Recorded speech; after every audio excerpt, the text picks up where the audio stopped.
아버지 방 정리를 시작한 건 일요일 오후였습니다. 빛이 비스듬하게 들어오는 시간이었죠. 20년 동안 혼자 사신 그 방은 생각보다 물건이 많지 않았어요. 옷장 하나, 낡은 서랍장 하나. 그게 전부였습니다. 서랍 맨 아래 칸을 열었을 때였어요. 묵직한 무게감이 손끝에 전해졌죠. 두툼한 봉투 하나가 나왔습니다. 표면이 누렇게 발해서 언제 넣어두신 건지 짐작조차 되지 않았어요. 봉투를 열자 통장이 나왔습니다. 만기가 지난 적금 통장. 표지가 낡아서 손에 쥐자 가루처럼 부스러질 것 같았어요. 그런데 이상했습니다. 왜 이런 걸 서랍 깊숙이 숨겨두셨을까? 첫 페이지를 펼쳤을 때 손이 떨렸습니다. 여러분도 이런 적 있으신가요? 오래된 서랍을 열었는데 잊고 살던 누군가가 갑자기 눈앞에 서 있는 것 같은 순간 통장 속 숫자들이 제 눈엔 숫자로 보이지 않았어요. 그건 아버지가 살아온 시간이었습니다. 아버지는 새벽 사람이었습니다. 제가 초등학교 다닐 때부터 그랬어요. 동이 트기 전 새벽 3시면 어김없이 일어나셨죠. 가락동 농수산물 시장까지는 차로 1시간. 아버지는 경매 시작 전에 도착해서 그날 들어온 과일 상태를 직접 보셨습니다. 과일은 눈으로 사는 게 아니라 손으로 산다. 아버지 말씀이었어요. 복숭아를 집어들 때 손바닥으로 전해지는 무게감, 수박을 두드렸을 때 나는 소리, 사과 껍질에 맺힌 아슬의 양. 그런 걸로 그날 물건의 운명이 결정됐습니다.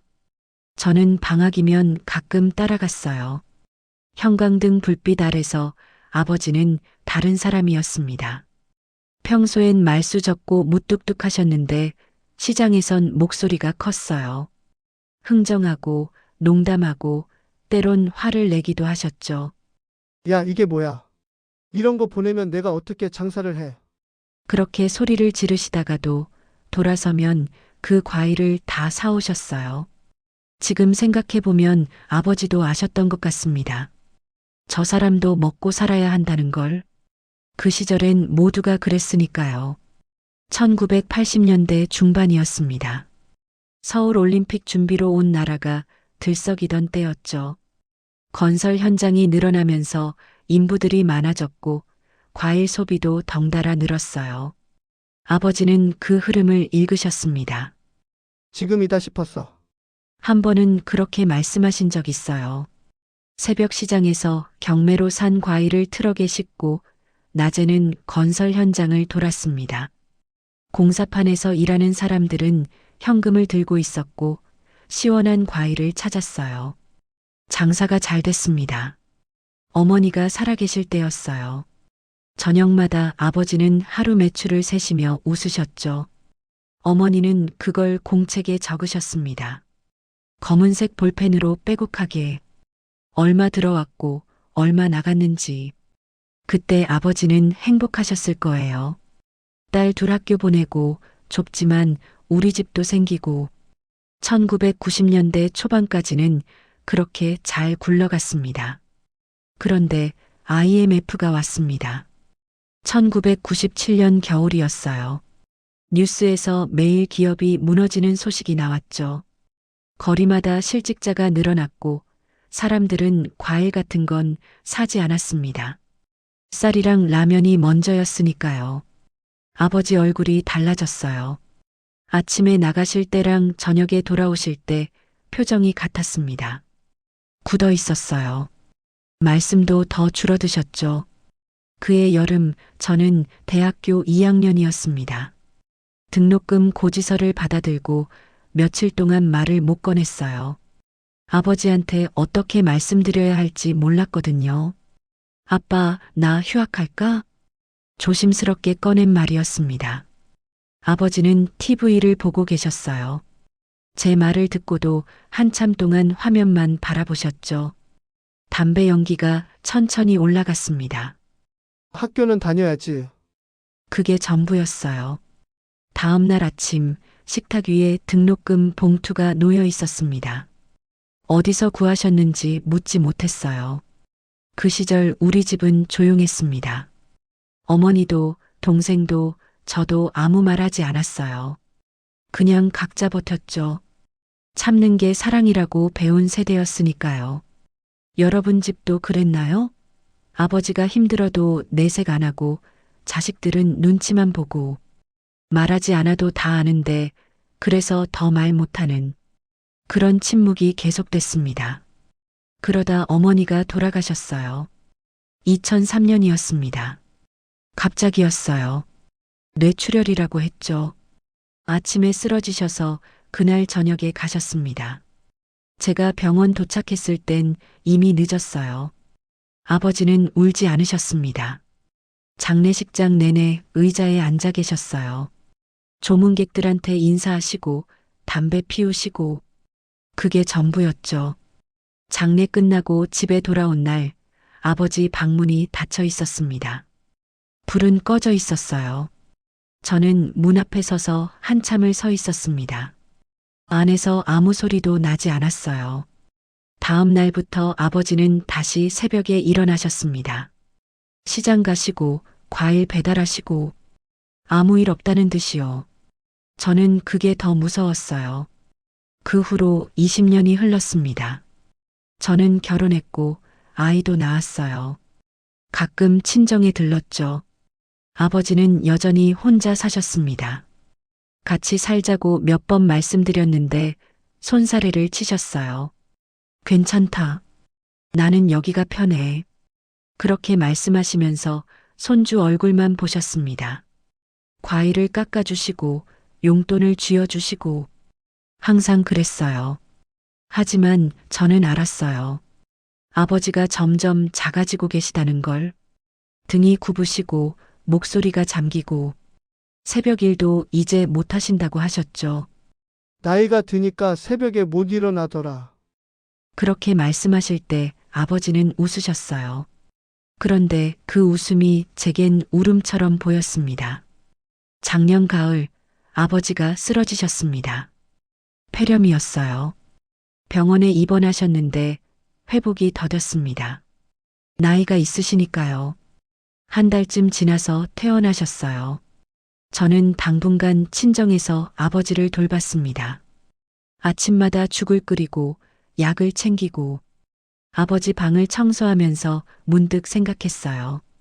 이 방에서 아버지는 뭘 하고 사셨을까? TV 보시고 신문 읽으시고 그게 다였을 거예요. 혼자서 어느 날 밤이었습니다. 아버지가 조심스럽게 말씀하셨어요. 내 방에 서랍장 있잖아. 나중에 그거 한번 봐. 무슨 소리예요, 아빠? 그냥 나중에. 더 이상 말씀하지 않으셨습니다. 저는 무슨 뜻인지 몰랐어요. 그냥 병원에 계셔서 약해지신 거라고 생각했죠. 그런데 일주일 후 아버지는 다시 쓰러지셨습니다. 이번엔 깨어나지 못하셨어요. 그래서 저는 지금 이 통장을 보고 있습니다. 첫 페이지에는 1987년 5월이라고 적혀 있었어요. 제가 고등학교 입학하던 해였습니다. 매달 50만 원씩 한 번도 빠짐없이 들어가 있었어요. 50만 원.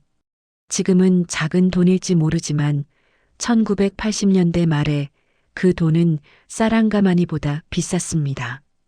새벽부터 저녁까지 과일 장사해서 남는 게 그 정도였어요. 페이지를 넘겼습니다. 1988년, 1989년, 1990년. 계속 이어졌어요. IMF 때도 마찬가지였습니다. 금액이 줄긴 했어요. 50만 원이 30만 원으로, 때로는 10만 원으로. 그래도 한 번도 거르지 않으셨더군요. 어머니 돌아가신 2003년에도 그랬습니다. 장례비 때문에 힘드셨을 텐데 그달에도 입금 기록이 있었어요. 통장 마지막 장에 도달했을 때 숨이 막혔습니다. 만기일은 2017년이었어요. 정확히 30년. 그리고 그 아래 예금주 이름이 적혀 있었습니다. 제 이름이었습니다. 30년 동안 한 달도 거르지 않고 아버지는 그렇게 제 이름으로 돈을 모으고 계셨던 거예요.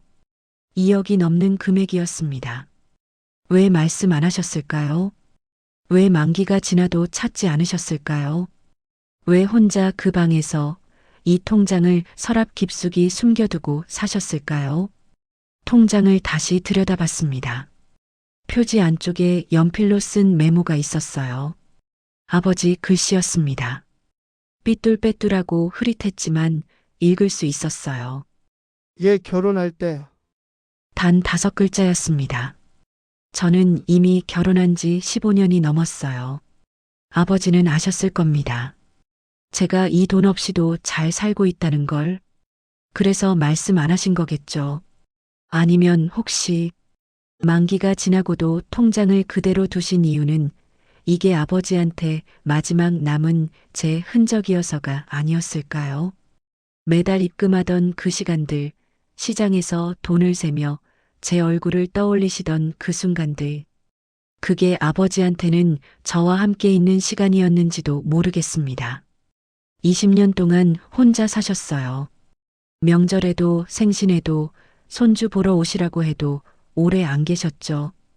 불편하시다고, 차 타고 오는 게 힘들다고 그렇게 말씀하셨어요. 이제 알 것 같습니다. 아버지는 짐이 되고 싶지 않으셨던 거예요. 평생 책임지며 사신 분이니까요. 마지막까지도 혼자 감당하려 하셨던 겁니다. 그래서 더 미안합니다. 저는 아버지 얼굴을 제대로 본 게 언제였는지 기억나지 않아요. 매번 가서 밥 먹고 안부 묻고 그냥 돌아왔거든요.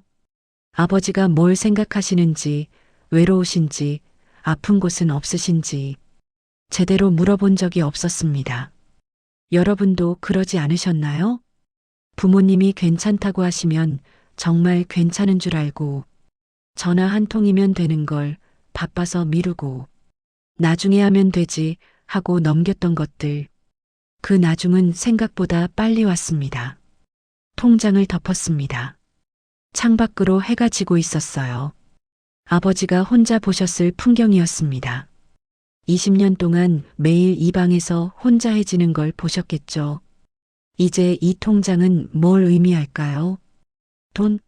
아버지의 희생? 뒤늦은 발견? 아니요. 저는 이렇게 생각합니다. 이건 아버지가 살았다는 증거예요. 누군가를 사랑하며 살았다는 증거. 말하지 않아도, 표현하지 않아도 매달 50만 원씩 쌓아 올렸던 그 마음. 그게 바로 아버지였습니다. 아버지는 평생 무뚝뚝하셨어요. 사랑한다는 말씀 한 번 안 하셨고 안아주신 적도 없었죠. 그런데 이 통장이 아버지 대신 말해주고 있었습니다. 잘 살아라. 내가 행복했으면 좋겠다. 30년 동안 한 번도 거르지 않으신 그 마음. 저는 이제 압니다. 아버지가 혼자 계셨던 그 시간들이 외롭지만은 않았을 거라고. 이 통장을 열 때마다, 제 이름을 볼 때마다 아버지는 웃으셨을 거예요. 그리고 지금 이 순간 아버지는 제 옆에 계십니다. 이 낡은 통장 속에, 서랍 깊숙이 숨겨두셨던 마음 속에 여전히 저를 걱정하시며 저를 사랑하시며 여러분 곁에도 그런 물건 하나쯤 있지 않나요? 그 사람이 살았다는 증거, 우리가 사랑받았다는 증거, 말하지 않아도 알 수 있는 그런 마음의 흔적. 지금이라도 늦지 않았습니다. 서랍을 열어보세요. 오래된 상자를 뒤져보세요. 혹시 모릅니다. 당신을 향한 누군가의 마지막 인사가 거기 조용히 기다리고 있을지도. 그리고 아직 곁에 계시다면 오늘 전화 한 통 해보시는 건 어떨까요?